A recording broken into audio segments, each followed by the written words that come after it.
Hey everyone, it is Friday, it's the weekend, fab. So this morning I have been up, I don't do it every morning, me and my husband take turns, but I was up this morning in the absolute darkness taking the dog out. But it's amazing to get up, get out in the fresh air, and it sets me up amazingly well for the day. So I was saying before that as part of the challenge I want to do a little bit more self-care.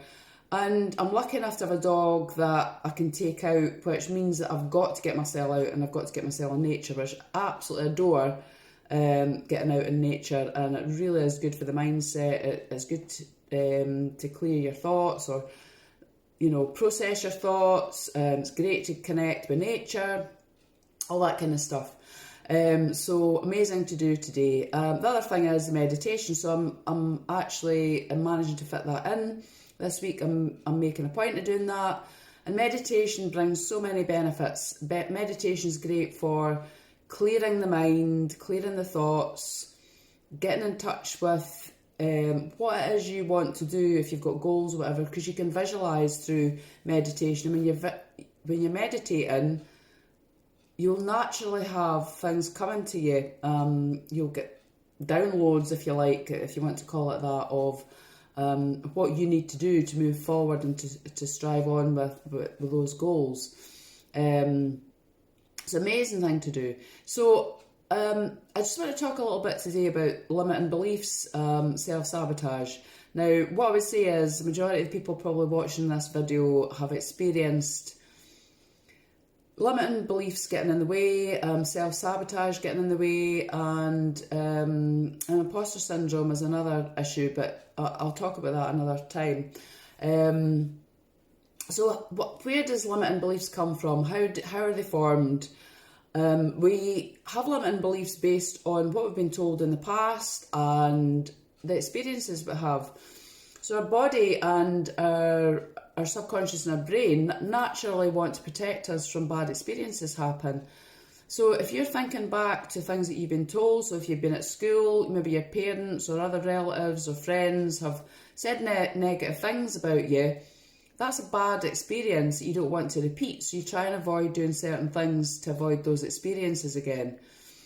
But what I want to tell you is that because people say things to you, it doesn't mean to say that they're true. That's what they believe to be true. That's their thoughts and their beliefs.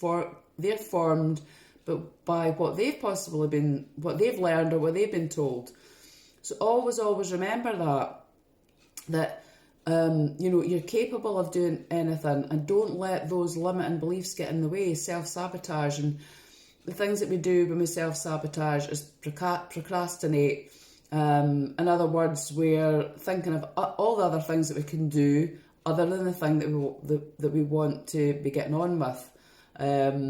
And there's all sorts of reasons as to why we do that as well. So it's about strengthening the mind. It's about thinking to yourself, I am capable of doing this.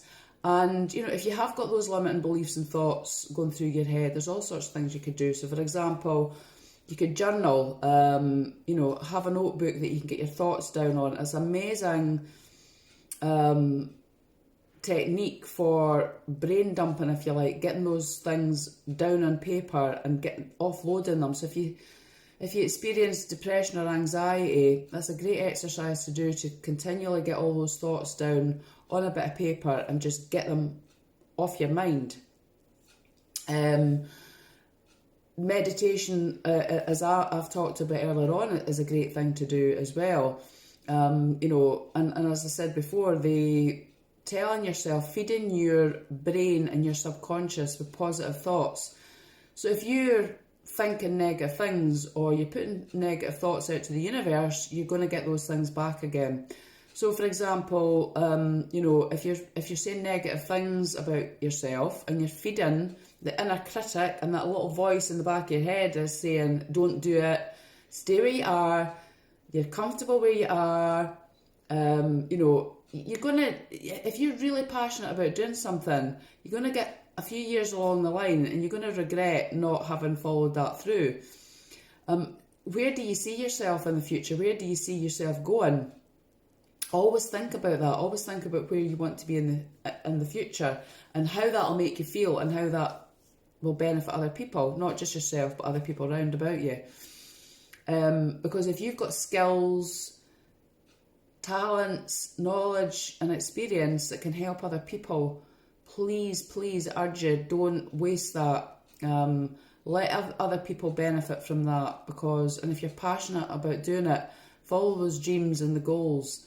If you want to get fitter, you want to get healthier, you want to lose weight, how does that make you feel inside? Think about times where you have lost weight, or you look at a picture of yourself and you think, well, I just want to look like that again.